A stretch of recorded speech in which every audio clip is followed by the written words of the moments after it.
O áudio que vocês vão ouvir agora é parte do podcast Xadrez Herbal. Caso vocês queiram ouvir mais sobre esse assunto e outros temas de política internacional, é só ir em xadrezherbal.com. Bem, passemos agora para o cheque, no qual eu e o Felipe abordaremos os últimos acontecimentos relacionados à invasão russa à Ucrânia.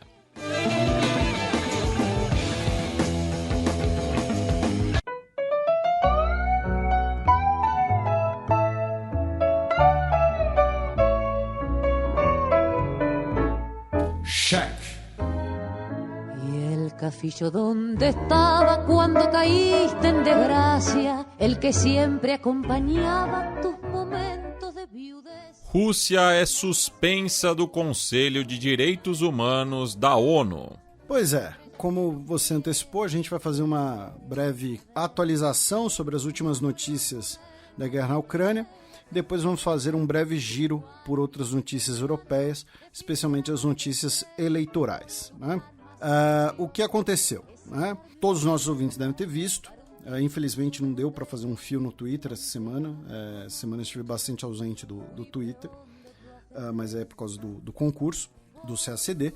Nós tivemos a denúncia contra a Rússia, né, de diversos crimes de guerra cometidos em Bucha, que é uma cidade que fica perto de Kiev, tá? Ao norte de Kiev, e que foi ocupada pelas forças russas naquela ofensiva rumo à capital que a gente mencionou no início da guerra.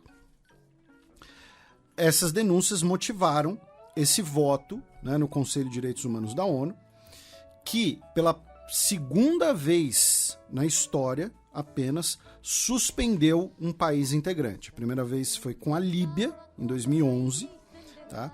No início da Guerra Civil, quando o Gaddafi ainda estava no poder, e agora contra a Rússia. Foram 93 votos a favor, 23 contra e 58 abstenções. Tá? O Brasil foi um dos países que se absteve, e eram necessários pelo menos 2/3 dos votos para suspender o país. Como as abstenções não contam, então o placar foi 93-24. E aí nós tivemos uma maioria de 2/3, né, resultando na suspensão russa, em uma resolução que fala em grave preocupação com a atual crise humanitária e de direitos humanos na Ucrânia. Tá? O governo russo avisou que um voto a favor da suspensão seria visto como um gesto hostil, com possíveis consequências para os laços bilaterais, tá? E depois desse voto, tá? Depois do resultado, a Rússia anunciou que estava renunciando ao assento no Conselho de Direitos Humanos, pelo fato dele estar sendo controlado por interesses enviesados e não pela busca da verdade, pela busca por uma investigação da verdade, tá? Para quem quiser, tá? Vocês podem encontrar o placar na íntegra, né? Nas internets, tá? E ver todos os países que se abstiveram, todos os países que votaram contra, todos os países que votaram a favor. Claro que não tem como a gente passar por tudo isso aqui e manter, né, por uma questão até de tempo. E olha que, né, a gente tem um programa longo, mas mesmo assim seria muito tempo para, né, o que importa é o placar final. Em relação ao massacre de Bucha e esses procedimentos internacionais, eu queria esclarecer uma coisa que circulou bastante na internet, tá? E que é mentira, em bom português, né? Ou se preferirem a expressão da moda, né? É fake news, que foi o seguinte: a Rússia, na segunda-feira, solicitou, né, uma reunião do Conselho de Segurança da ONU. E esse pedido, né, emergencial pedido pela Rússia não foi aceito, foi vetado inicialmente pelo Reino Unido, afirmando que a reunião ordinária, a reunião já prevista, que seria organizada. E aí circularam, né, as pessoas falando, o Conselho de Segurança da ONU barrou a investigação sobre Bucha. né, que a Rússia pediu para investigar. O pedido russo foi para investigar as provocações criminosas feitas por soldados ucranianos e extremistas ucranianos na cidade de Bucha. Vejam que a própria frase, a própria formulação do pedido de reunião da Rússia já atribui um culpado. E por isso que ele foi rejeitado. Foi simplesmente uma manobra retórica.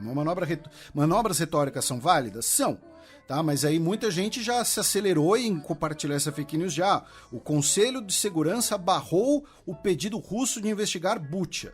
Né? Não foi isso. Barraram esse pedido com essa grafia. Tá? Mas vamos lembrar que a Rússia é um dos 5 países permanentes do Conselho de Segurança da ONU. Tá? Então, qualquer discussão sobre qualquer ação que implique em crimes contra a humanidade que passe pelo Conselho de Segurança da ONU, a Rússia será ouvida e a Rússia terá poder de veto. Então, dizer que a Rússia estaria sendo alvo de alguma campanha generalizada no Conselho de Segurança, especificamente, onde a Rússia tem o poder de veto, é completamente desproporcional. O Reino Unido tem os seus interesses? Tem os seus interesses. A Rússia tem os seus. E ambos estão no Conselho de Segurança da ONU. Então, assim, o Reino Unido vetou, mas, repito, a grafia do pedido russo já imputava uma responsabilidade. Então, dizer que impediram a investigação sobre Bucha está errado. Segundo, antes da gente começar aqui a expor as últimas informações que existem, ou pelo menos as últimas denúncias e argumentações que existem sobre Bucha, vamos fazer um outro esclarecimento muito importante, que é: vocês não saberão toda a verdade durante os eventos e nas redes sociais.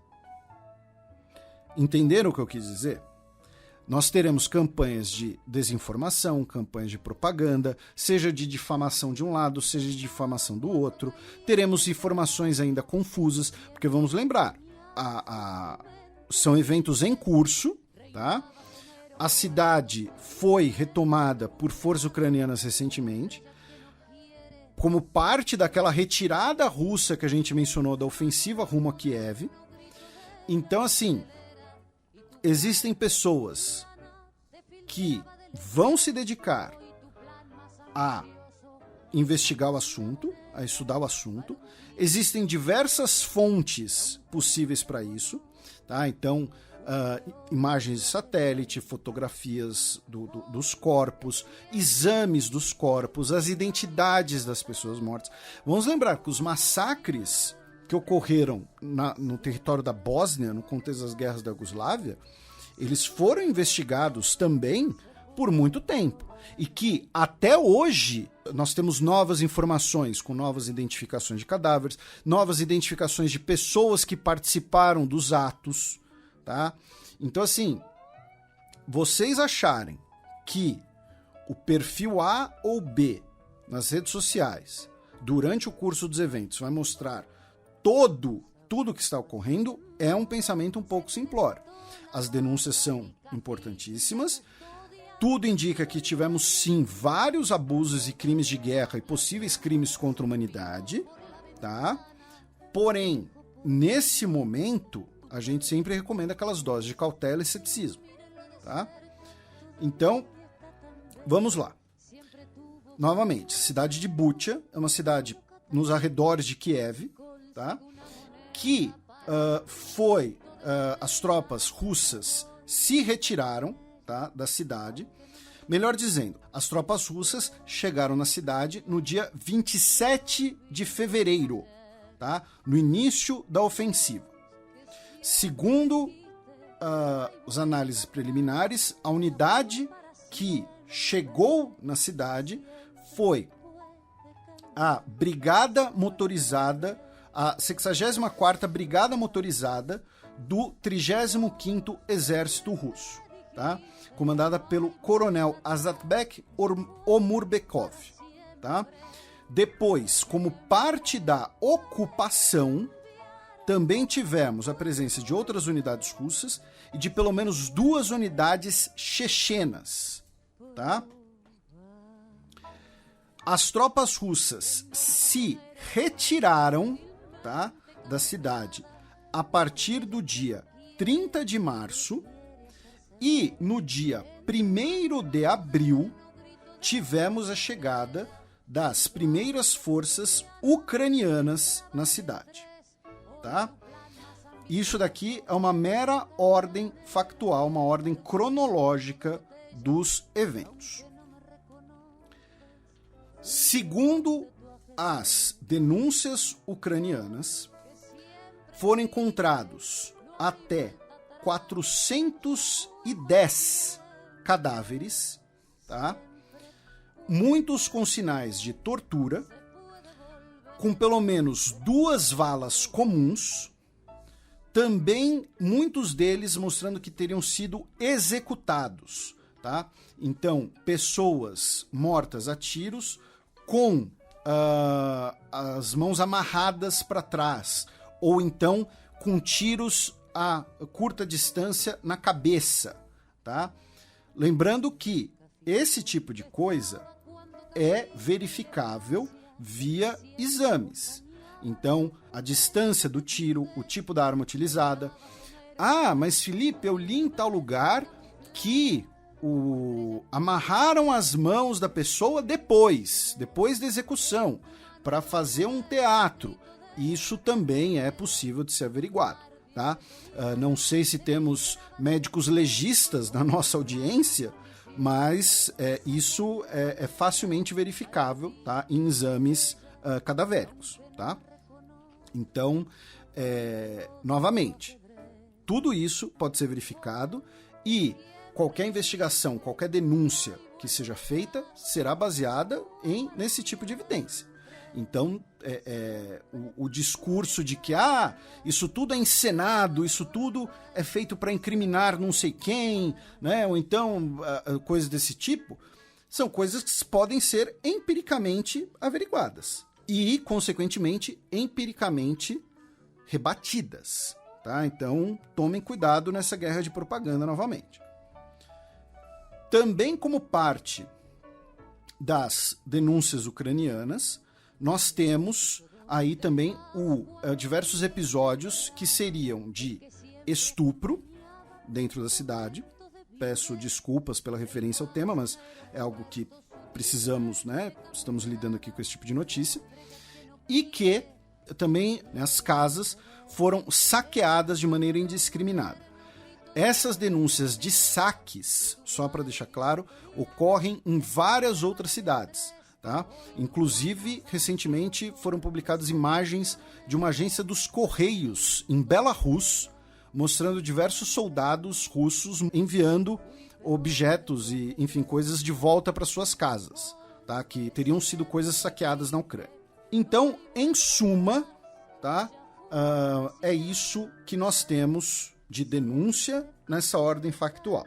Temos também relatos de pessoas da vila, temos relatos de eventuais sobreviventes, tudo mais, que mostram ali que dos episódios de violência, pessoas que foram detidas e tudo mais. Muito importante, temos também imagens de satélite, tá? Por quê? Porque inicialmente as forças russas, né, o governo russo falou, olha, esses corpos não estavam na cidade, corpos que foram encontrados na rua, né, quando as forças russas estavam lá, eles foram colocados posteriormente. Aí, imagens de satélite tiradas em março mostram vários desses cadáveres que foram encontrados na rua já estando na rua, no mesmo local onde eles foram encontrados. Tá? Então, as imagens de satélite também vão ser importantes para isso, até pelo eventual uso de sepulturas em massa, de valas comuns, tá? Que teriam sido abertas com tratores e tudo mais. Esse tipo de coisa vai ter imagem por satélite. Hoje em dia nós temos, inclusive, satélites comerciais que fazem esse tipo de coisa. Não precisa nem ser um satélite espião de alta tecnologia dos Estados Unidos, alguma coisa assim, tá? Nós temos, inclusive, imagens comerciais de satélite. E uma dessas valas comuns, né, teria sido aberta no dia 10 de março, perto da principal igreja de Bucha, tá? Usando um trator, e outra teria sido aberta perto da retirada russa, tá? Segundo o prefeito de Bucha, o Anatoly Fedoruk, pelo menos 280 pessoas teriam sido sepultadas em valas comuns. Também, segundo um médico da região, o necrotério estaria com a capacidade já total, o necrotério local também já estaria com a capacidade comprometida. E o vice-prefeito de Bucha, o Taras Chapravasky, disse que de todas as vítimas encontradas, pelo menos 50 tinham sinais confirmados de execução. Tá? Novamente, o governo russo nega. O governo russo alega que isso, né, todos esses atos, seriam um teatro, né, bem organizado. Tá? Essas foram palavras do governo russo. E foram resultados de provocações de radicais locais. Tá? Ou seja, de que teria sido uma eventual operação de bandeira falsa, né, que os cadáveres foram colocados nas ruas posteriormente. E também as autoridades russas alegam que haveria uma questão discrepante, já que as primeiras imagens feitas pelo prefeito de Bucha, tá, quando a cidade foi retomada, não mostrariam todos esses cadáveres, e que aí vem uma questão que começa a ficar, não é nem nebuloso, mas é uma outra discussão, que no início o mesmo prefeito de Bucha que a gente citou, o Fedoruk, afirmou que parte dos cadáveres seria de soldados russos. Então, começa-se também a discussão se, desses 410 cadáveres localizados, se alguns deles, ou quantos deles, seriam de russos. E, novamente, esse tipo de identificação é possível de ser feita e provavelmente será feita. Muito provavelmente depois que a guerra acabar, é claro. Então, veja, nós temos denúncias sérias, com evidências, e parte dessas denúncias viram uma briga narrativa. Porém, que nós temos sim diversas evidências materiais de crimes de guerra, nós temos. Ah, Felipe, não pode ter sido uma bandeira falsa? Você mesmo recomendou ceticismo? Sim, recomendei. Existem evidências, podem ter sido evidências plantadas, eventualmente. Possível, mas ao mesmo tempo são improváveis, porque nós temos algumas evidências que não fazem sentido, né? Elas ficam contraditórias caso tenham sido plantadas. Como, repito, os corpos que estavam nas ruas desde o período da ocupação russa. Tá? Não faz sentido eles terem sido plantados pelos próprios russos, né? Então, assim, é o tipo de coisa que fica contraditório com a ordem cronológica dos eventos.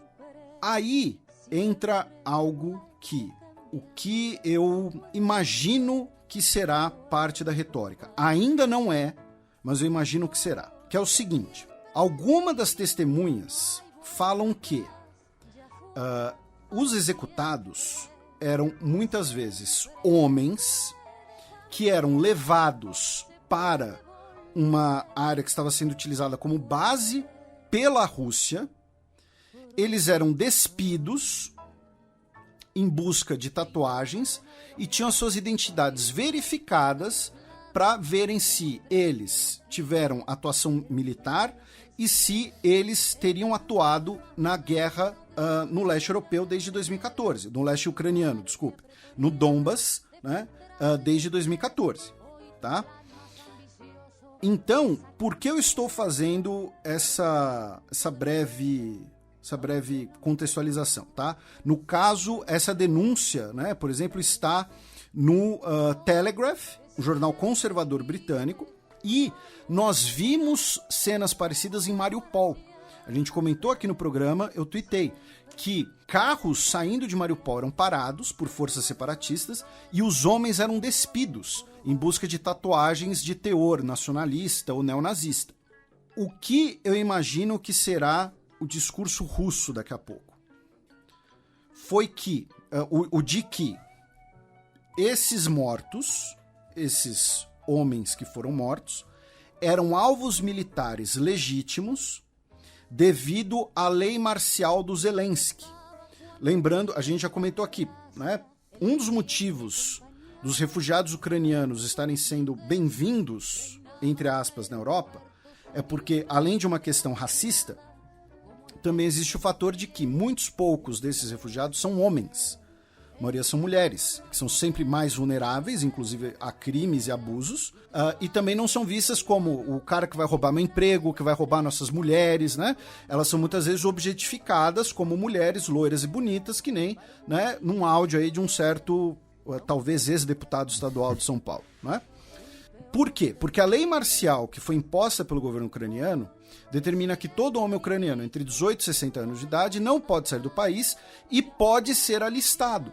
Então, eu imagino que em breve o discurso russo será: olha, nós atiramos em alvos militares legítimos porque esses homens eram potenciais soldados, eram guerrilheiros, poderiam estar participando de operações clandestinas contra as forças russas nas linhas de abastecimento, tinham tatuagens, eram neonazistas, faziam parte de grupos extremistas e por aí vai. Então, novamente, temos as denúncias, temos evidências firmes dessas denúncias. Porém, o verdadeiro escopo dessas denúncias, quem perpetrou esses atos, se esses atos foram cometidos por ordens superiores, se foram ordem de um comandante local, todo esse tipo de coisa ainda será investigado. Então, como parte dessa investigação, por exemplo, a inteligência alemã divulgou, tá, áudios que interceptou, tá? Que mostra, né? Supostamente mostra, né? Se você preferir, né? Mas enfim, que mostram soldados russos, tá? Conversando sobre a eventual execução, né, de ucranianos capturados, tá? Repito, isso foi revelado pela inteligência alemã para parlamentares alemães. A Alemanha, que estava até pouco tempo atrás tendo uma postura mais até, não vou dizer neutra, né, mas tentando evitar uma postura muito radical perante a Rússia. Tá? Então, todo esse tipo de coisa ainda será investigado. Então, repito, não vai ser via um perfil de redes sociais, que muitas vezes vai reproduzir ou propaganda de um lado ou propaganda do outro, que nós chegaremos na verdade absoluta em cima da hora dos fatos.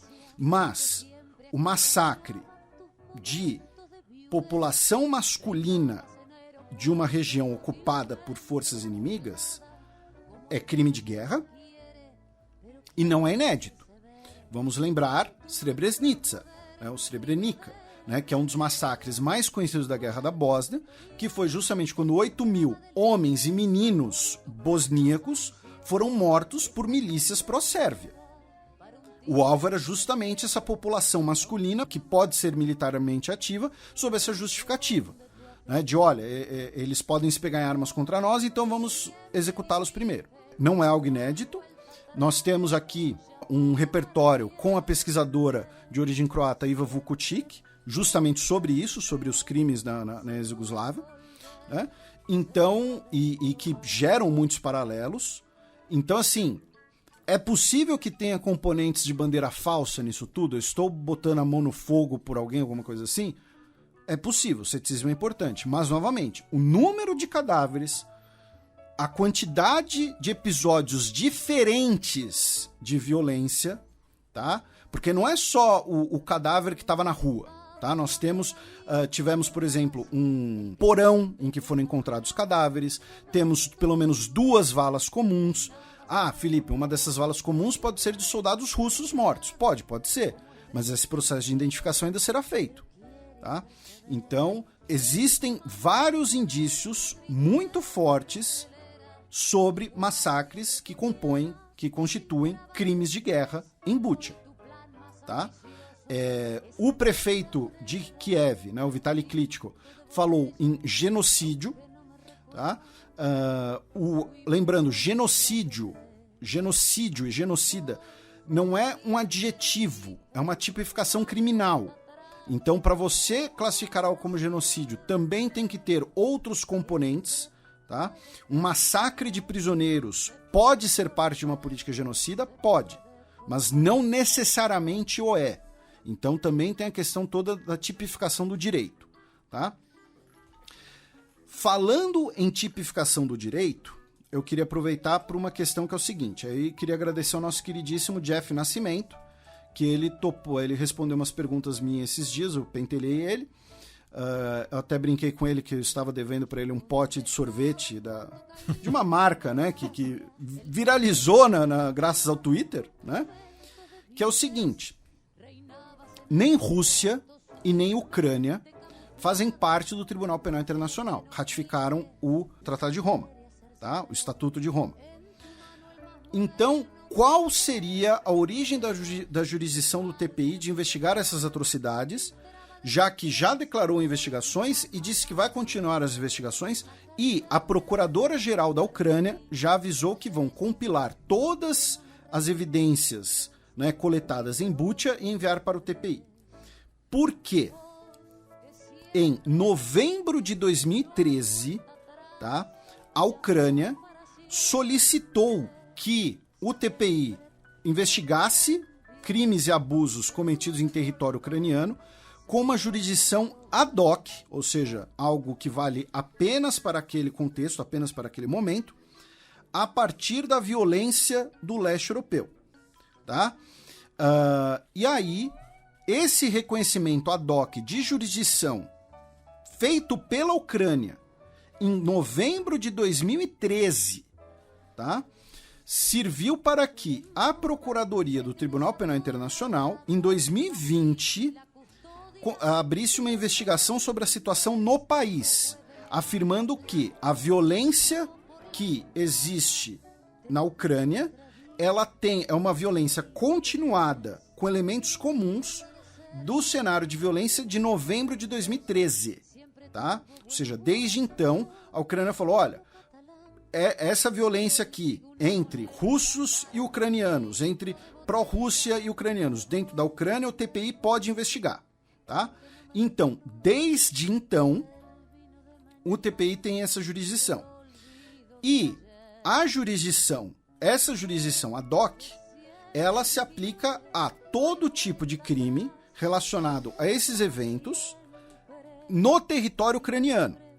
Então, se mesmo quem tenha cometido o crime seja um cidadão russo, ele está cometendo o crime numa área de jurisdição do TPI, tá? Então o TPI pode sim investigar e eventualmente indiciar o comandante russo das tropas, por exemplo. Se a Rússia vai colaborar e entregar os seus nacionais, são outros 500. A Rússia provavelmente vai falar, olha, nós não somos signatários do Estatuto de Roma, não vamos cooperar, não precisamos cooperar. Que é basicamente a mesma justificativa usada pelos Estados Unidos quando a antecessora, a Fatou Mansoudah, queria investigar crimes cometidos no Afeganistão. Vamos lembrar que a administração Trump impôs até sanções contra integrantes do TPI por conta dessa possível investigação de abusos cometidos no Afeganistão. Então, novamente, se a Rússia vai cooperar, são outros 500. Mas o TPI tem essa jurisdição sobre o território ucraniano em relação a esses episódios de violência que são interpretados, que são de forma continuada, desde o final de 2013. Um crime que aconteceu no início de 2013, tá fora. Um crime que aconteceu em território russo, tá fora. Crimes que ocorreram desde esse período em relação a esse contexto dentro do território ucraniano podem ser investigados, tá? Junto com isso, 2 ex-ministros alemães, tá, entraram com uma queixa criminal federal na Alemanha para a investigação de crimes de guerra cometidos pela Rússia na Ucrânia. Tá? A ex-ministra da Justiça Sabine Leuthauser-Schnarrenberger e o ex-ministro do Interior Gerhard Baum, tá? Disseram que eles querem usar as leis alemãs para trazer à justiça aqueles que cometeram crimes e atrocidades contra outros povos. Tá? É uma queixa criminal de 140 páginas que lista 33 lideranças russas, incluindo Vladimir Putin. O Zelensky afirmou que a situação em Borodianka, que também é perto de Kiev, é ainda mais grave que em Bucha. E aí entra o legado político disso tudo, tá? Que é o seguinte: quando chegam as imagens dessas atrocidades, essas denúncias de atrocidades, vários países adotaram uma postura de condenação, uma postura crítica, e defenderam ou adotaram novas medidas de sanções contra a Rússia. Falando, isso daqui não pode ser aceito, isso daqui é intolerável. Então Macron defendeu sanções contra petróleo e carvão da Rússia. Tivemos uma série de expulsões de diplomatas, que a gente vai passar mais adiante. A Human Rights Watch também falou de crimes de guerra. A Ursula von der Leyen, né, a presidente da Comissão Europeia, esteve hoje em Bucha, tá? Disse que todo aquele cenário era inaceitável, tá? Mostrava o lado cruel do exército russo, que o mundo inteiro estava de luto pelo povo de Bucha, tá? E que aceleraria a entrada da Ucrânia dentro da União Europeia. E isso, obviamente, também está sendo utilizado, né, para você fortalecer a narrativa russa de que, olha, foi uma bandeira falsa criada para manchar a reputação russa, né, para ampliar o apoio aos ucranianos. E junto com isso, nós tivemos outra denúncia que foi confirmada, averiguada pelo New York Times, tá? Então uma fonte dos Estados Unidos, que publicou na última segunda-feira um vídeo mostrando soldados ucranianos executando prisioneiros russos, tá? Os soldados ucranianos foram identificados como da Legião Georgiana, tá? Que são georgianos que lutaram contra a Rússia em 2008. Muitos deles depois foram lutar no Don em 2014, estão colaborando com a Ucrânia até hoje. Um dos comandantes da Legião Georgiana e que aparece nos vídeos é um ex-guarda-costas do ex-presidente georgiano, aquele que, o Saakashvili, que depois virou governador na Ucrânia, né, o que foi da Geórgia para a Ucrânia. Tá? Ele aparece nos vídeos e foi confirmado. Então, essa denúncia e mais o fato de que os países declararam maior repúdio e maior condenação à violência em Bucha, acabou também sendo utilizado como parte da retórica russa de que seria apenas uma arma de propaganda e que teria episódios então de violência esporádicos. Lembrando que execução de prisioneiros também é crime de guerra. Tá? Se a pessoa se rendeu, ela se rendeu. Tá? Comenta-se que também a saída legal mais provável para o pós-guerra seria criar um tribunal ad hoc especificamente para os crimes na Ucrânia. Né? Lembrando que nós tivemos os tribunais para Ruanda e para a ex-Yugoslávia antes da criação do TPI, né? Já que, repito, nem Ucrânia nem Rússia fazem parte do TPI, mas enfim, isso é uma outra discussão, é uma discussão legal, inclusive legal no sentido jurídico. O Zelensky disse que os corpos encontrados em Bucha, né, representam um obstáculo para a paz, tá, e que tornam ainda mais improvável, né, o encontro direto entre ele e Vladimir Putin. Tá? Indo agora para o front, tá, para as notícias mais recentes do front e depois para as notícias de hoje. Tá? A Ucrânia afirmou que várias dessas cidades que está retomando depois da retirada russa estão com minas e armadilhas, tá? Foram deixadas minas para trás. O governo ucraniano afirma que 11 prefeitos e autoridades estão sob o poder de forças russas, tá? Estão sob o cativeiro de forças russas.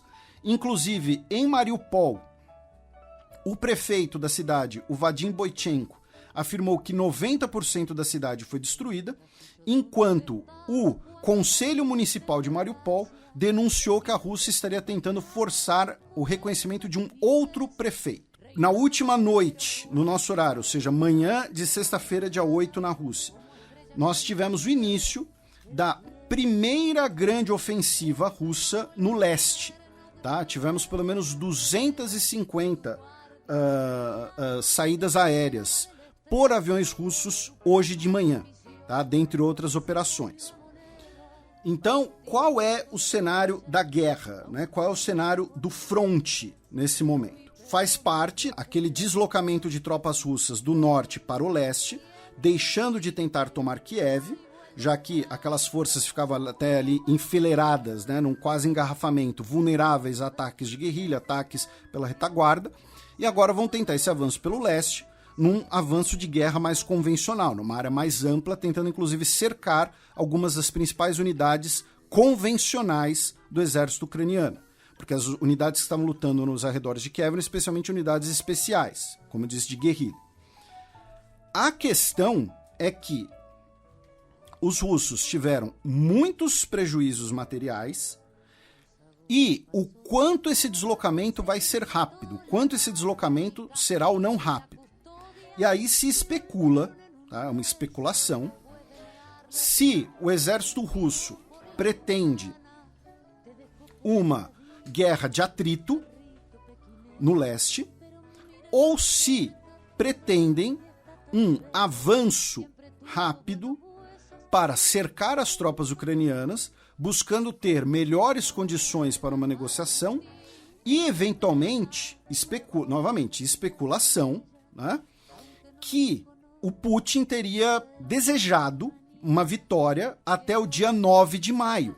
Lembrando, 9 de maio é a data da parada da vitória, que celebra o fim da Segunda Guerra Mundial, a vitória na Segunda Guerra Mundial. Então, teria essa pressão, digamos assim, contra o tempo, ou seja, uma vitória em até um mês. Lembrando que, nos planos originais russos, né, a Ucrânia já teria caído. Então, é isso. Se a Rússia vai tentar um avanço rápido pelo leste, ou vai tentar uma guerra de atrito com pequenas operações de cerco e avançar pouco a pouco.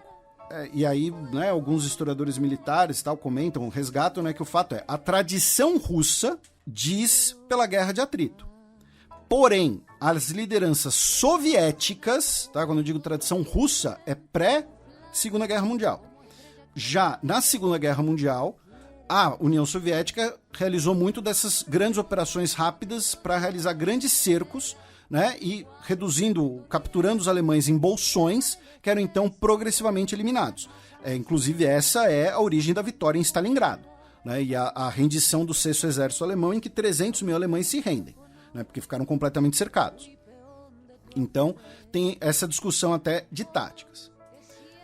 Hoje, tá, notícias de hoje, a Rússia revogou registros da Anistia Internacional, da Human Rights Watch e outras 13 organizações estrangeiras, tá? Fundação Rosa Luxemburgo, Fundação Aga Khan, Instituto de Educação Internacional, também uma instituição polonesa. E, principalmente, tivemos pelo menos 50 civis mortos na estação ferroviária de Kramatorsk, tá? Que fica no Oblast de Donetsk, né, uma das regiões separatistas. Novamente temos uma guerra de narrativas. Por quê? As forças militares russas anunciaram o ataque contra 3 alvos na região. E aí canais e páginas russas, tá, postaram imagens desses ataques na região. Nenhum dos ataques anunciados, tá, pela Rússia tinha como alvo Kramatorsk, que é um hub ferroviário e que por onde civis estariam sendo evacuados da região. Tá? Então, pelo menos 2 mísseis, né, de cruzeiro de curto alcance foram disparados contra a ferrovia de Kramatorsk, deixando 52 pessoas mortas. Esses mísseis são do modelo Tochka-U, tá? Esse modelo Tochka-U, ele não está mais no serviço ativo das forças russas. E ele foi utilizado recentemente pelas forças ucranianas. A gente já citou eles aqui, inclusive. Só que os russos tinham sim desses modelos na reserva e podem ter, inclusive, repassado modelos desses mísseis para as forças separatistas dentro da Ucrânia. Então, a Ucrânia fala, olha, a Rússia atacou com mísseis uma estação ferroviária, um alvo civil, deixou 50 mortos. A Rússia fala, não, os ucranianos realizaram esse ataque para culpar os russos, tanto que nós nem usamos esse modelo de míssil mais, tá?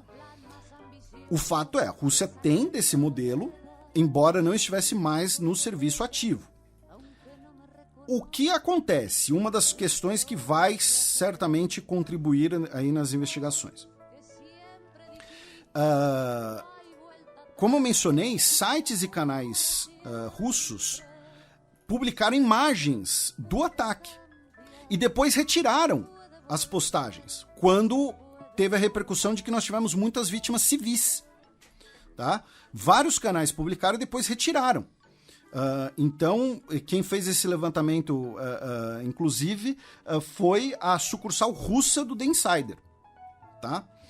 Que é muito compartilhada na VK, que é o Facebook russo, né, entre aspas.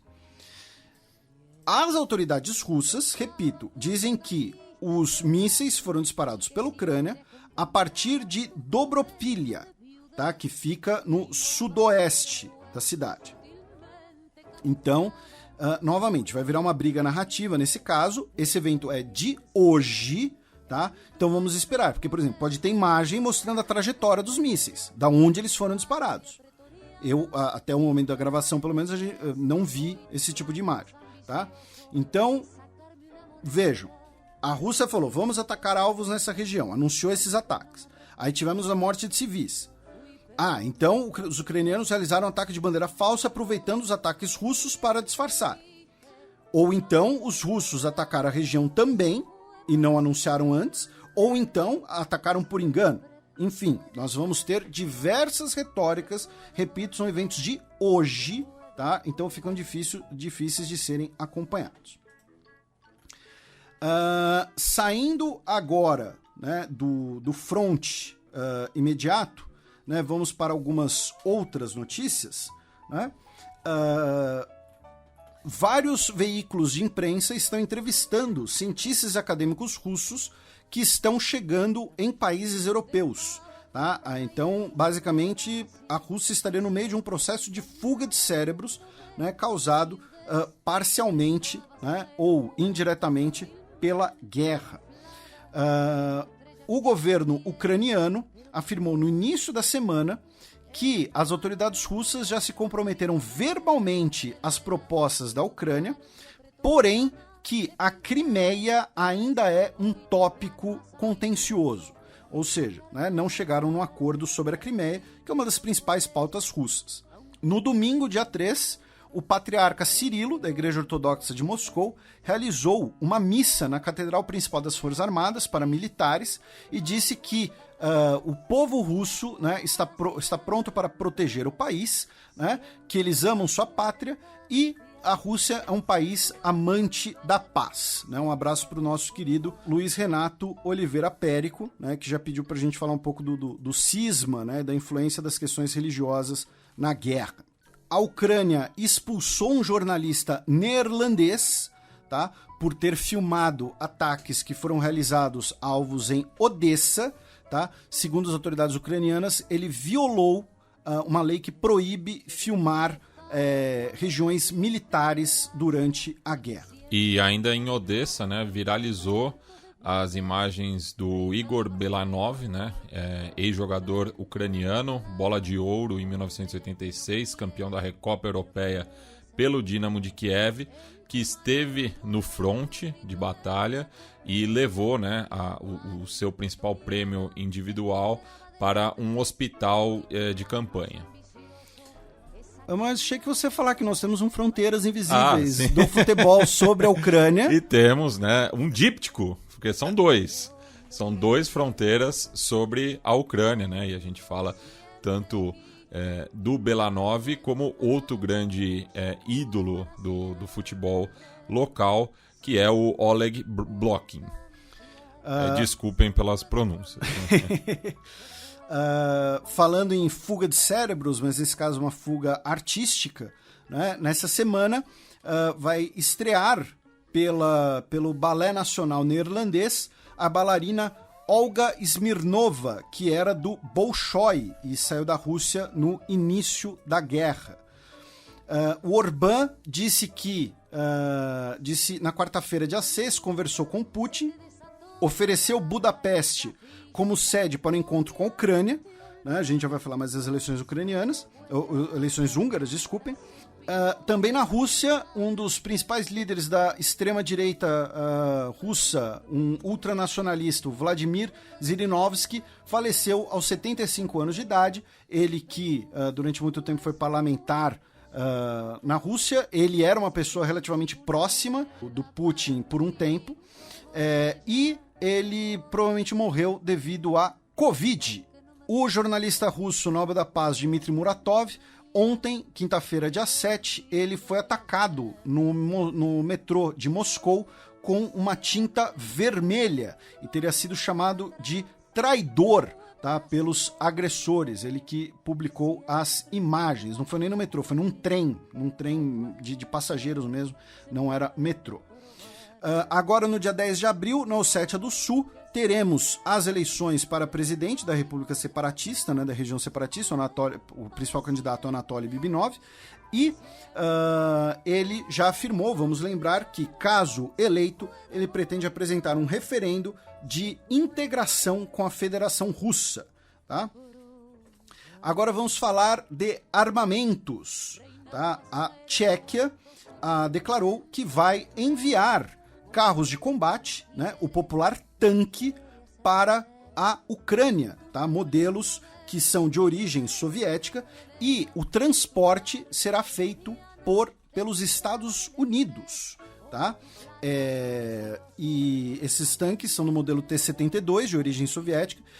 Felipe, por que esses países estão mandando esses armamentos de origem soviética? Por dois motivos. Né? O primeiro é que são modelos em que os militares ucranianos já estarão familiarizados de alguma maneira. E segundo, são modelos mais antigos, que muitos desses países apenas mantinham em estoque ou já pretendiam substituir, e vão acelerar o processo de substituição, o que agrada o governo dos Estados Unidos, que vai ser um dos candidatos a fornecer os substitutos, justamente. Né? O governo dos Estados Unidos anunciou mais 100 milhões de dólares em equipamentos militares para a Ucrânia, incluindo as munições errantes, né, o drone suicida, o drone kamikaze, às vezes também chamado assim. A Bulgária anunciou essa semana, né, que vai concretizar a venda de mais 8 caças F-16 dos Estados Unidos, um negócio de 1,7 bilhão de dólares. Tá? E o que acontece? Eu postei essa notícia no Twitter, mencionando que seria um possível preâmbulo da transferência dos aviões búlgaros para a Ucrânia. Porém, como nós temos ouvintes muito capazes, muito inteligentes e muito educados, em sua grande maioria, eles fizeram 2 comentários bastante construtivos. O primeiro é que esses novos caças dos Estados Unidos estão previstos para serem entregues apenas em 2027. Tá? Não é uma não são caças novos. Não são aviões do estoque dos Estados Unidos de pronta entrega. E segundo, é um contrato, é a segunda parte de um contrato, cuja primeira parte foi assinada em 2019.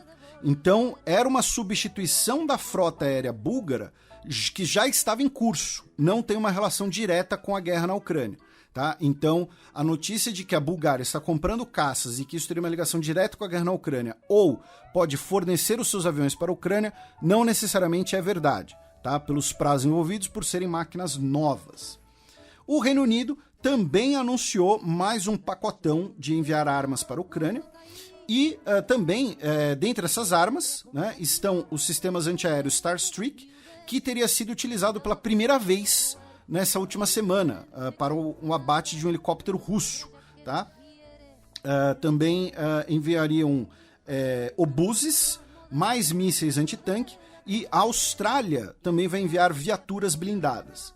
E a principal notícia nesse sentido veio hoje também, em que a Eslováquia anunciou que já transferiu o seu sistema aéreo S-300 de origem soviética para a Ucrânia. Tá? A Ucrânia estava com poucas defesas antiaéreas de médio alcance. Esse sistema S-300 é de origem soviética, foi herdado pela Eslováquia quando da dissolução da antiga Tchecoslováquia, e aí, provisoriamente, serão instalados no território eslovaco uma bateria antiaérea dos Estados Unidos de mísseis Patriot. Tá? Serão instalados pelos Estados Unidos, operados pelos Estados Unidos. Tá? Não é inicialmente uma cessão ou uma venda, mas é possível. Repito, isso também anima a indústria militar de outros países, porque países que vão começar a renovar os seus arsenais ou vão comprar mais armamentos, né, vão buscar esses grandes fornecedores. Falando agora de expulsões, né, de diplomatas, em resposta, né, como parte da reação das imagens de Bucha, tá, a Alemanha expulsou 40 diplomatas russos e a França 35. Lembrando que muitas vezes esses diplomatas são, na verdade, agentes de inteligência, né, o popular espião, com a cobertura do serviço diplomático. Porém, aparentemente, parte dos diplomatas expulsos pela Alemanha são sim diplomatas, tanto que é possível que um consulado russo na Alemanha seja fechado, tá, por conta dessa expulsão.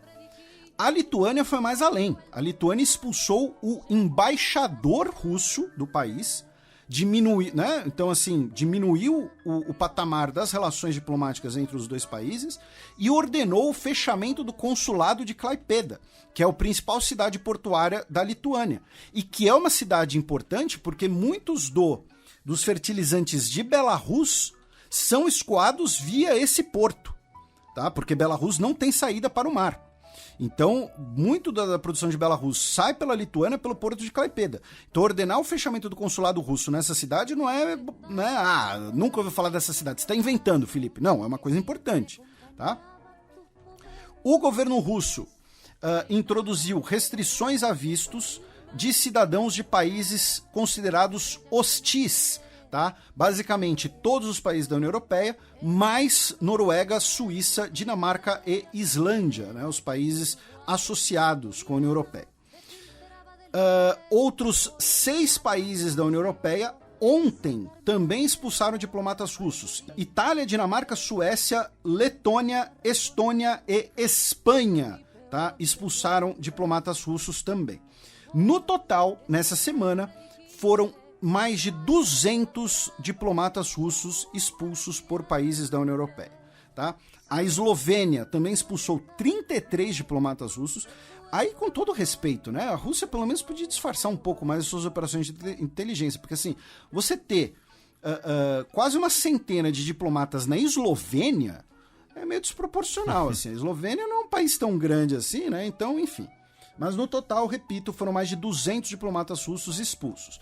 E hoje já tivemos a primeira medida retaliatória da Rússia em relação aos diplomatas da Polônia, que a gente mencionou semana retrasada. Hoje, a Rússia expulsou 45 diplomatas poloneses como retaliação, né, como medida proporcional aos 45 diplomatas russos que foram expulsos no final de março. Tá? A Polônia também prendeu 2 cidadãos de Belarus acusados por espionagem a favor do governo de Lukashenko. Tá?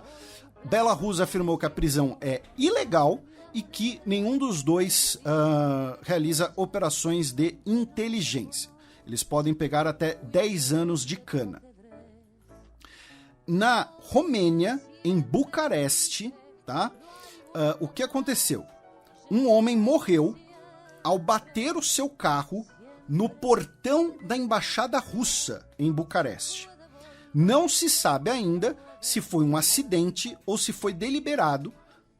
A polícia romena colocou sigilo nas investigações, tá? Então, tem esse detalhe. A Romênia, que cerca de 80 mil ucranianos estão na Romênia depois da guerra, sendo que cerca de 500 mil de ucranianos passaram pela Romênia.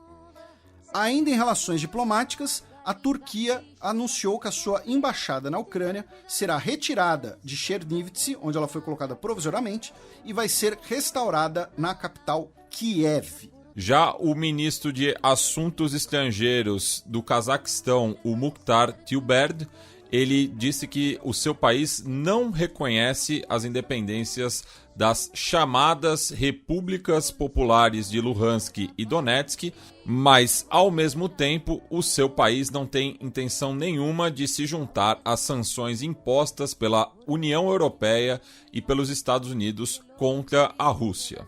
Aí agora, Matias, saindo de questões diplomáticas europeias, a gente vai falar de relações com os Estados Unidos. Depois a gente vai falar de outras notícias relacionadas à Europa e guerra, para a gente entrar nas outras notícias europeias, como as eleições na Hungria, e na Sérvia e na França. Tá?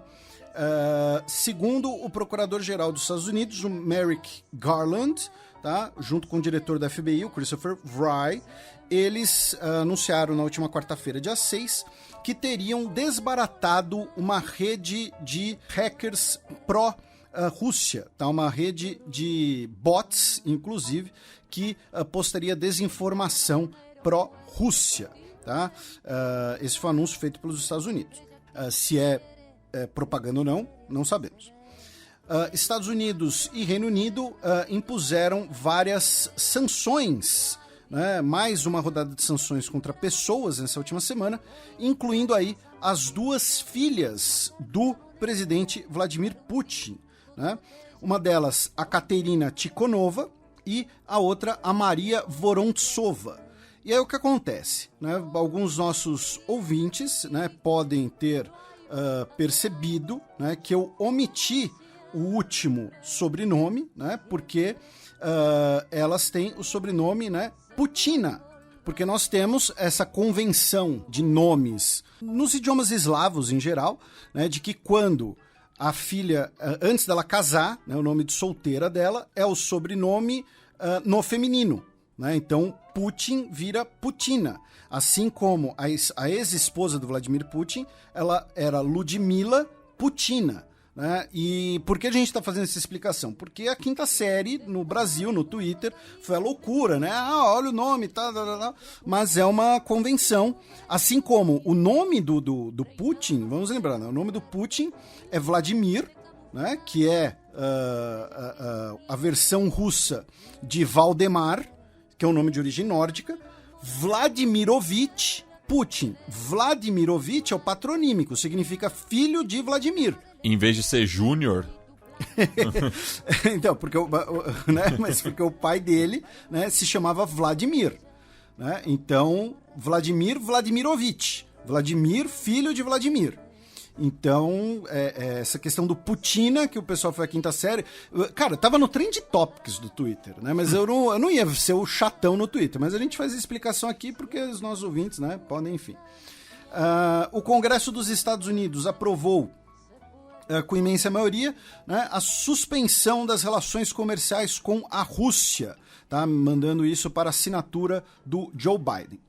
Aí, uma coisa que a gente já tratou aqui no programa e tudo mais, e que levantando a plaquinha, né, do A Gente Avisou, os nossos ouvintes sabiam antes, porque lá em dezembro, né, quando a gente falou, olha, a guerra, né, a gente falava que a guerra era improvável, até porque ela teria repercussões muito negativas para a Rússia, como estão tendo, e uma delas era que Finlândia e Suécia se tornariam membros da OTAN no dia seguinte. E, nessa semana, a primeira-ministra da Finlândia, a Sanna Marin, disse que o governo vai tomar uma decisão sobre a OTAN ainda nessa primavera e que a Rússia não é o vizinho que sempre achávamos que era. E dizendo que o processo de ascensão à OTAN teria que ser feito de forma rápida. né? Basicamente dizendo, olha, se demorar muito, corre o risco da Rússia, sei lá, tentar invadir a gente para tentar impedir que a gente se torne membro da OTAN. Então, né, mais uma dessas questões que parecia, né, muito distante e tal, mas estão ficando cada vez mais prováveis. Também nesse sentido das relações russas, a Lituânia disse que empresas de tecnologia russas não poderão retornar ao país, serão completamente banidas.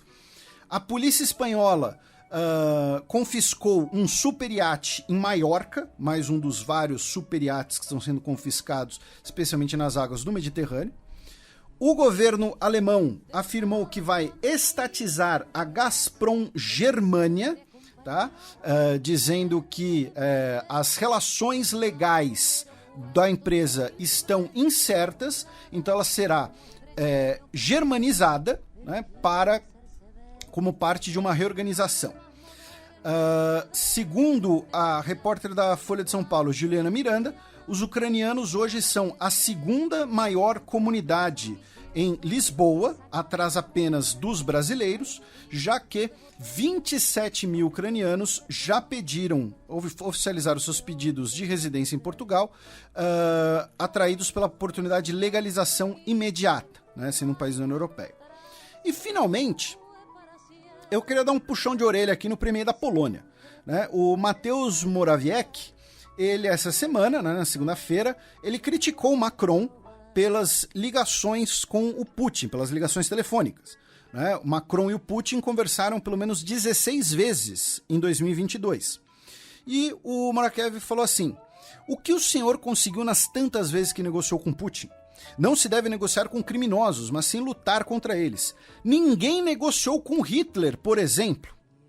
Então, assim, vamos lembrar que a Polônia, ela tem um governo nacionalista, que é um governo bastante anti-russo, até pelas questões históricas polonesas, né? Uma das bandeiras da diplomacia da Segunda República Polonesa, que tem sido retomada por esse governo, é a do prometeísmo, né? Que é a ideia de liberdade dos povos submetidos pela Rússia, e também a bandeira intermares, tá? Então uma união política que liga o Báltico ao Negro ao Adriático como uma espécie de cordão sanitário anti-Rússia.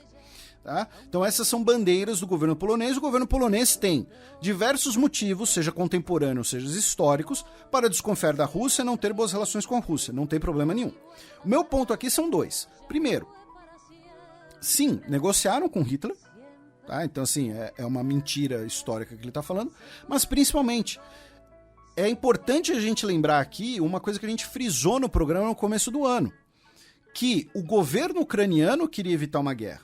O governo ucraniano estava falando, vocês ficam falando de guerra, mas a gente não pode arcar com os custos de uma guerra, a gente não quer guerra. E o Zelensky insistia para a manutenção de um canal diplomático com o Macron. Então não é que o Macron fica ligando pro Putin porque eles são mega brothers e o Macron confia no Putin e eles ouvem Tatu juntos, entendeu? All the things she said. Ele liga para botar o papo em dia. Não, ele liga para manter um canal diplomático entre os países ocidentais e a Rússia, e inclusive isso é feito a pedido do governo ucraniano. Então a retórica de que, olha, não devemos negociar, devemos manter a postura firme na guerra e tudo mais, é muito simples de falar quando não é o seu país que está sendo invadido diretamente, né? Então o premier polonês aí se empolgou um pouco na imagem. Da Polônia nós vamos para a Hungria, já que tivemos as eleições no último dia 3 de abril, e como a maioria dos nossos ouvintes deve saber, o Viktor Orbán saiu como o grande vencedor. Tá? Cerca de 70% do eleitorado compareceu, 69,5%, uma diminuição de 0,2% em relação à eleição anterior, ou seja, um comparecimento alto. E desses, 54%, ou seja, 5% a mais, votaram pelo Orbán. E a sua vitória de 54% do voto popular se refletiu em 133 assentos dos 199. Isso a gente explicou no programa passado, né? Isso é explicado pelo fato de que boa parte dos assentos são decididos pela vitória distrital, ou seja, não são decididos pela proporção de votos, né? Então ele teve pouco mais da metade, mas terá 2/3 do parlamento, ou seja, a supermaioria que lhe garante a possibilidade de alterar a Constituição. A frente mega ampla ficou com 55 assentos, 34% dos votos. A grande questão é que eles tiveram uma diminuição de 12% dos votos em relação ao voto somado desses partidos na eleição anterior. Por quê? Porque um dos partidos da Frente Ampla era o Jobbik, de direita. E a maioria dos eleitores do Jobbik migraram. Não aceitaram votar anti-Orbán. Metade votou pelo Orbán e a outra metade votou no partido Nossa Pátria, que vai ser uma oposição à direita do Orbán. Eles vão ser mais à direita que o Orbán. Se é possível. Pois é, eles vão dar a volta, né, na Terra Redonda. E o Nossa Pátria conseguiu 7 cadeiras com 6% dos votos. A Frente Ampla, além de ter 12% dos votos a menos do que a soma desses partidos na eleição anterior e ter perdido 8 assentos, ainda passou por uma pequena humilhação nas eleições, quando, né, se tratam de eleições parlamentares. Por quê? O Peter Markizai, né, o prefeito católico conservador, era o líder, né, da coalizão. Ele estará no parlamento por ser o líder da oposição, por ser o número 1 da lista. Mas no distrito dele, onde ele é prefeito, ele foi derrotado. Tá? Então, assim, ele não venceu a eleição nem no distrito dele. Quanto mais a eleição nacional, ele foi derrotado pelo János Lázár, ex-chefe de gabinete do Orbán, que teve 52% dos votos do distrito. Tá? Então, assim, foi ainda um cremezinho ali, né, de humilhação na derrota da Frente Ampla. Mostrando que aí já começou a briga fratricida, né? Todo mundo apontando o dedo um pro outro, falando de quem é a culpa, e muito provavelmente vai sobrar pro próprio Peter Markizai, que de fato não se mostrou à altura do desafio, né? Ele é um prefeito ali de uma cidade relativamente pequena, tá? É uma das 10 maiores cidades da Hungria, mas ainda assim não é uma cidade grande, né? Não conseguiu conduzir uma campanha, né, que sequer ameaçasse a supermaioria do Orbán. O Orbán utilizou, né, a máquina do Estado, a guerra foi decisiva para a vitória dele, como a gente explicou na semana passada, só que tem um asterisco nisso daí, tá, meu caro Matias? Que é o seguinte, semana passada a gente também falou que a OSCE, né, a Organização para a Cooperação e Segurança da Europa, ia mandar uma missão observadora nas eleições. Apenas a segunda vez que a organização mandava uma missão observadora para a eleição de um país integrante da União Europeia. E, segundo o relatório, tá? O relatório em inglês tem 23 páginas, pode ser acessado por qualquer dos nossos ouvintes. O relatório fala que o pleito respeitou os procedimentos eleitorais, ou seja, foi uma eleição legítima, mas que a disputa não foi balanceada por 3 motivos. Primeiro, falta de transparência dos gastos de campanha. Segundo, falta de cobertura independente pela imprensa. E modificação de regras eleitorais pelo partido no poder, que fez com que o partido se confundisse com o aparato de Estado. Também tivemos denúncias de tentativa de compra de votos, especialmente visando pessoas Roma, tá? E falta de proporção demográfica no registro de candidaturas, já que as candidaturas femininas representavam cerca de menos de 20%, se não me engano, das candidaturas registradas. Tá? Então, respeitou os procedimentos formais, mas não foi uma disputa equilibrada, segundo o relatório da missão observadora da OSCE. Tá? O Thiago Amparo escreveu uma coluna na Folha de São Paulo interessante sobre isso. Ah, mas Filipe, o Thiago Amparo, ele é advogado de direitos humanos, ele fala também muito questões raciais e tal, mas ele estudou em Budapeste, tá? Ele fez o doutorado dele em Budapeste, inclusive a gente fez um convite uma vez para ele participar aqui, mas ele não ia poder porque ele estava indo para os Estados Unidos, o convite continua de pé, até porque o noivo dele é nosso ouvinte, então eu tenho certeza que ele vai ouvir isso daqui. Ele já visitou aqui os estúdios da Central 3 também. Ah, é? Não sabia disso. Mas se visitou os estúdios foi em 2002, foi na época dos Maias, foi antes da pandemia. Foi antes da pandemia, evidentemente. Então, é isso que eu quis dizer com a época dos Maias, né? Inclusive para participar do podcast da esposa do Jeff Nascimento. Assim, é uma grande relação familiar, né? Esse mundo de podcast, gente, é tudo homem cordial, entendeu? Sérgio Buarque já desvendou. No discurso de reeleição, o Viktor Orbán disse que a vitória foi importante porque eles tiveram que enfrentar muitos adversários.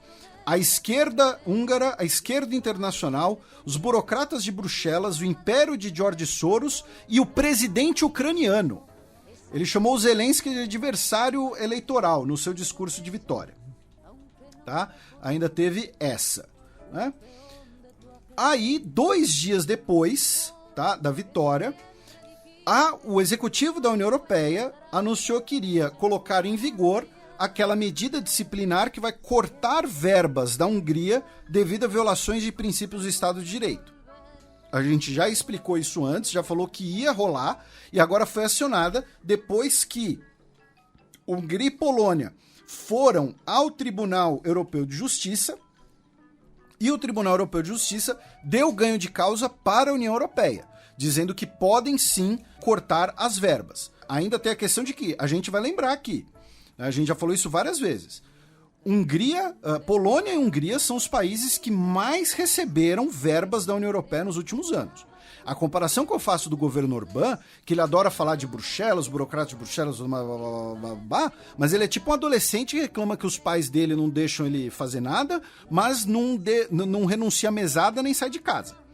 Porque a Hungria recebe, proporcionalmente à economia húngara ainda mais, muita grana da União Europeia. Tá? Então, nessa semana, logo depois da vitória, o procedimento foi ativado e parte das verbas destinadas à Hungria pela União Europeia foram suspensas. Da Hungria, vamos cruzar a fronteira com a Sérvia, tá? Onde o Aleksandar Vučić foi reeleito presidente. Lembrando, a Sérvia, ela oficialmente é um regime parlamentarista. Na prática, entretanto, ela é um regime semipresidencialista. Tanto pelo presidente da Sérvia ter mais poderes do que a maioria dos regimes parlamentaristas, quanto pelo fato do próprio Aleksandar Vučić ser um cara que atropela, né, alguns procedimentos institucionais e concentra muito poder nele. Tanto que ele era premier, virou presidente, e aí nesse processo que nós tivemos um fortalecimento do cargo de presidente. Ele foi reeleito com 58,5% dos votos, tá, de lavada. Em segundo lugar ficou Zdravko Ponos, com 18% dos votos.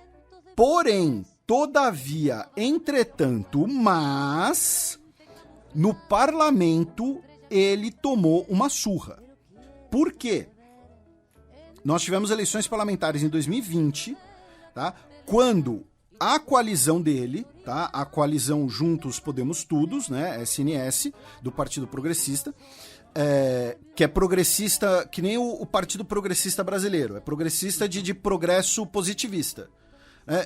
Não, é interessante, porque muita gente faz essa confusão, muita gente fala, o Partido Progressista do Brasil não tem nada de progressista, não é progressista no sentido dos Estados Unidos, é progressista no sentido da bandeira brasileira, ordem e progresso, um lema positivista, progresso econômico, progresso independente de questões sociais, tá? É mais ou menos aqui a mesma coisa também. Enfim, nas eleições de 2020, o SNS teve 60% dos votos e ficou com 188 dos assentos, meu caro Matias, dos 250. Conseguiu uma vitória cachapante. Aí, para essa nova eleição, para coincidir com a eleição presidencial, dissolver o parlamento para ter a eleição parlamentar junto. E o SNS perdeu 68 assentos. Ficou apenas com 43% dos votos. Vai ser de longe a maior bancada, vai ter 120 assentos, tá? Mas não terá a maioria, porque a maioria são 126, são 250, então 126 é a maioria. Ficaram com 120. Agora nós teremos, em segundo lugar, né, a coalizão de oposição de frente ampla, digamos assim, que emulou a frente ampla contra o Orbán, com 38 assentos. Em terceiro lugar, a coalizão de esquerda, com 31 assentos. Depois, outros 4 partidos com 10 assentos ou mais, incluindo aí, meu caro Matias, a coalizão que representa o Zavenitsti, que é o partido basicamente dos Chetniks, que é o partido dos fascistas sérvios. E o retorno do partido monarquista sérvio ao parlamento. Né? Lembrando que a Sérvia era uma monarquia até a Segunda Guerra Mundial. A Iugoslávia era uma monarquia até a Segunda Guerra Mundial, antes dela a Sérvia era uma monarquia. Então nós vamos ter um parlamento mais fragmentado. Ainda, além desses, temos os partidos das minorias, né? A minoria húngara de Vojvodina, né? O partido bosníaco, o partido dos croatas, que vivem ali na fronteira, e também outro partido bosníaco. Tá? Então, assim, o Vučić foi reeleito presidente com uma grande margem dos votos? Foi, mas tomou uma derrota bastante séria na briga pelo parlamento. Porque você perder 68 assentos no parlamento não é pouca coisa. Tá? E ele perdeu assentos tanto para a esquerda quanto para a direita. Resta ver se essa oposição vai conseguir se juntar. Acho muito difícil porque nós estamos falando desde o partido que é o herdeiro do antigo Partido Comunista Iugoslavo até o partido dos Chetniks, né? Que eram os fascistas e que eles literalmente guerrearam entre si durante a Segunda Guerra Mundial, já que os Chetniks desistiram de lutar contra os fascistas, contra os nazistas, decidiram cooperar com os nazistas contra os comunistas do Tito. Tá? Eles viam os comunistas como uma ameaça maior do que os nazistas. Isso já diz o suficiente. Os partisãs, né? Isso já diz o suficiente sobre os Chetniks. E em ambas as vitórias, aliados do Putin foram vencedores. Isso também é interessante de colocar. Né, de lembrar para os nossos ouvintes, que são dois líderes, dois presidentes, né, um primeiro-ministro e outro presidente, próximos do Putin. Antes de irmos para a França, né, vamos passar aí rapidamente por algumas notícias alemãs. Tá? Primeiro, a Saxônia está investigando um homem de 60 anos de idade que estava se vacinando para vender os comprovantes depois para pessoas que não queriam se vacinar. Ele se vacinou 90 vezes. Ele recebeu 90 doses da vacina contra a Covid num período de 4 meses. Tipo, cara, ele virou o Hulk. Cadê o controle disso aí também? Não, né? Ele... Não, mas eu quero saber o que aconteceu com o organismo dele. Quero saber se ele virou um mutante, alguma coisa assim.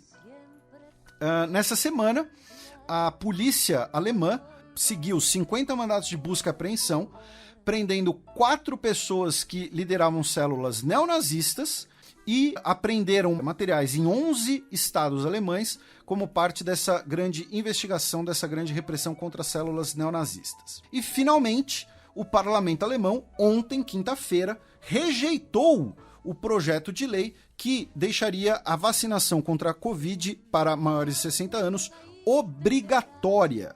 Tá? Foi rejeitado por 378 a 296, numa derrota para o governo, já que, inclusive, muitos parlamentares da coalizão de governo, especialmente do Partido Liberal, os FDP, votaram contra a medida, mas também alguns do SPD também. Aí vamos para as eleições francesas, meu caro Matias, já que teremos o primeiro turno das eleições presidenciais agora nesse domingo, dia 10. Tá? E as últimas pesquisas apontam tanto uma queda do Macron quanto um crescimento tanto da Marine Le Pen quanto do Mélenchon, né, o candidato da França submissa, o candidato mais à esquerda com chances de ir ao segundo turno, com alguma chance, mas improváveis. Então, as últimas pesquisas, tá, colocam o Macron na casa dos 25, 26% dos votos, a Le Pen na casa dos 22 a 24% dos votos, o Mélenchon na casa dos 16 aos 18% dos votos. Muito provavelmente teremos um segundo turno entre Macron e Le Pen, a gente falou isso no programa passado, que é o mesmo cenário da eleição anterior, que aí muita gente vai votar no Macron para votar contra a Le Pen de nariz tampado. E a gente observa, né, pelas pesquisas, né, um derretimento da campanha do Zemmour, né, e essa disputa aí, né, pelo segundo lugar entre a Le Pen e o Mélenchon, né, que, ao que tudo indica, disputarão o segundo turno com o Macron, que teve um leve crescimento ali em meados de março, né, quando apresentou aquelas reformas, né, de bem-estar social, enfim, ainda tentando, né, melhorar a imagem dele em relação à guerra na Ucrânia, né? Uma posição de um líder, enfim. Mas, ao que tudo indica, irá ao segundo turno contra um candidato à direita ou à esquerda. Mas o Mélenchon é muito difícil ele ter alguma chance, porque é uma diferença bastante razoável entre ele e a Le Pen. E o príncipe... E mostra o encolhimento da esquerda partidária, né? Da esquerda francesa pós-François Hollande. E era exatamente isso que eu ia falar. E assim, se a gente pensar nos candidatos à direita, né, a gente tem o Zemmour ali na casa dos 8%, a Pécresse também na casa dos 8%. Se a gente pensar os candidatos à esquerda, a Hidalgo está na casa dos 2%, o candidato do Partido Comunista está na casa dos 3%. Então, mesmo que todos os outros eleitores decidam, na véspera, migrar ou para o Mélenchon ou para a Le Pen, né, os outros partidos, os outros candidatos, os outros eleitores dessas legendas, quero dizer, acho muito improvável que o Mélenchon vá para o segundo turno. Então... E mesmo com a Hidalgo sendo a atual prefeita de Paris, né, tendo toda a questão aí dos Jogos Olímpicos também, não conseguiu deslanchar a sua campanha, né? Exatamente. E o que acontece? Até agora, as pesquisas apontavam que o segundo turno significaria uma vitória, né, do Macron contra Le Pen no segundo turno, repetindo o cenário da última eleição. Mas, nessa semana, foi publicada uma pesquisa da Atlas Intel mostrando uma leve vantagem da Le Pen. Até porque, o que acontece? O Mélenchon, ele, na última eleição, ele falou, olha, todos devemos votar contra o fascismo. Então, ele usou uma metáfora, tipo, tapar o nariz e votar no Macron. Nessa campanha que ele está fazendo agora, ele até agora não declarou algum apoio mais firme em relação ao Macron. Claro que a gente ainda não teve sequer o primeiro turno, provavelmente ele vai fazer isso depois do primeiro turno, né? Mas a Le Pen está se aproximando um pouco e, ao meu ver, tem uma questão pouco comentada sobre isso, que é aquela questão da chamada janela de Overton, né? Que é a janela do discurso político que é tolerado. A candidatura do Zemmour fez a Le Pen ficar mais palatável para muita gente. Porque, assim, ela era a candidata mais extremista de direita. Agora ela não é mais. Ela continua sendo a Marine Le Pen. Mas o Zemmour fez o pessoal olhar e falar, putz, até que a Le Pen não é tão ruim, né? Perto desse cara.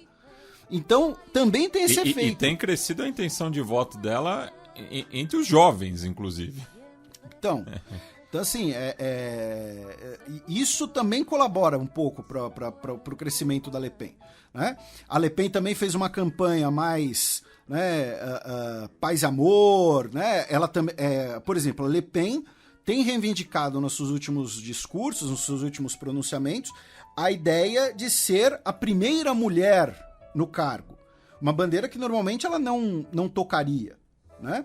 Então, tem isso, né? Conseguiu se distanciar um pouco do pai, né? A gente comentou na última eleição, né, 4 anos atrás, que ela deu aquele, entre aspas, né, golpe no pai. 5 já. Foi um parricídio político, né? Praticamente isso. E o Mélenchon, né, como, novamente, coisas que talvez venham parar nas campanhas eleitorais brasileiras, ele fez 17 comícios simultâneos. Como? Ele fez um comício e que foi transmitido via holograma em outras localidades. Tá? Ele estava em Lille. Olha o John Textor aí. Ele estava em Lille, fazendo o comício dele, e o comício via holograma dele foi reproduzido em mais de 10 outros locais, outros 10 comícios. Tá? Repito, via holograma. Então, agora eu me pergunto quem que parou para ver isso, um holograma. Você está dizendo que você critica a esquerda francesa que vai no comício, é isso? Você é um eleitor da Marine Le Pen. Não. É isso que você está dizendo. Eu tô falando, só acho... Cadê o corpo a corpo, companheiro? Ué, mas não dá tempo, a eleição agora é domingo. Aí ele fez o bem bolado. Ué, falando em Eric Zemmour, a campanha do Eric Zemmour organizou ali um bate-bola com algumas lideranças locais e tal, na região de Aix-en-Provence. Né? num society, né? E alugar a quadra, 160 euros o alugar da quadra. Espero que tenha, sei lá, churrasco incluso, ou vem a bola, porque 160 euros alugar da quadra, pô, é caro. Né? Tá, tudo bem que deve dividir aqui por uns 12, né? Porque, enfim, 12, 14, eu não sei. Tem que ver o salário mínimo. Né? Tem razão. Eu fui um pouco preciosista. Até porque é a gente que ganha em real, né? A gente que se ferra. E aí o que aconteceu? Um dos sócios do local chegou e expulsou todo mundo. Porque tava a mídia lá também, né? Foi lá o pessoal fotografar, né? O cara jogando bola, no corpo a corpo, né? Que você elogiou aí. Né? Mas não é essa pataquada aqui. O nome do sócio é Nureddine Zidane. Porque o local é parte de uma rede de quadras e de escolinhas do Zidane. Zidane Five Club. Né? O Five, no caso, o Five, o Z5 é o nome, né, do que seria o Futebol Society. E falaram, olha, a gente não quer esse cara aqui, ainda mais com a imprensa aqui. Tá? Ele disse que vão reembolsar, né, os 160 euros. Tá? 160 euros por 2 horas. Por 2 horas então nem tá tão caro. Vai dividir ali por um monte de gente, vai por 2 horas, tudo bem. E que não sabiam da presença da imprensa e que não era permitida a presença da imprensa sem notificar a empresa antes. E aí o Zamur disse que na França não apenas existem áreas no-go, mas também áreas no-football. Quando ele fala em áreas no-go, ele está se referindo à ideia de que tem áreas que são controladas por imigrantes e que cidadãos franceses, brancos e tal, não podem frequentar. Então fazia parte desse discurso. Mas então ele foi expulso aí da quadrinha do Zidane. E só lembrando, né, que praticamente a única vez que o Zinedine se posicionou numa eleição foi quando o Jean-Marie Le Pen tinha mais chance de ganhar contra o Jacques Chirac. No início dos anos 2000, né? E pra gente fechar esse nosso giro europeu, meu caro Matias, o Paolo Rondelli foi eleito um dos 2 capitães regentes de San Marino. É um candidato massa.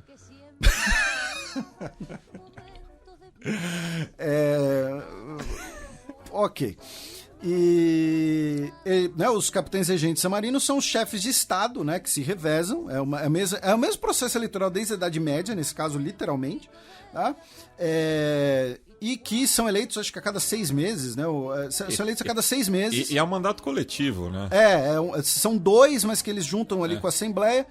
A grande questão é que os capitães regentes são reconhecidos como chefes de Estado de San Marino. E ele será o primeiro chefe de Estado abertamente homossexual, né, da história. A gente já falou aqui de outros de chefes de governo, né? Então, por exemplo, a primeira-ministra da Sérvia, né, a gente falou agora há pouco da Sérvia, ela é homossexual, abertamente homossexual. Ele não foi eleito pelo voto popular, foi eleito de forma indireta, mas ainda assim é um marco, né?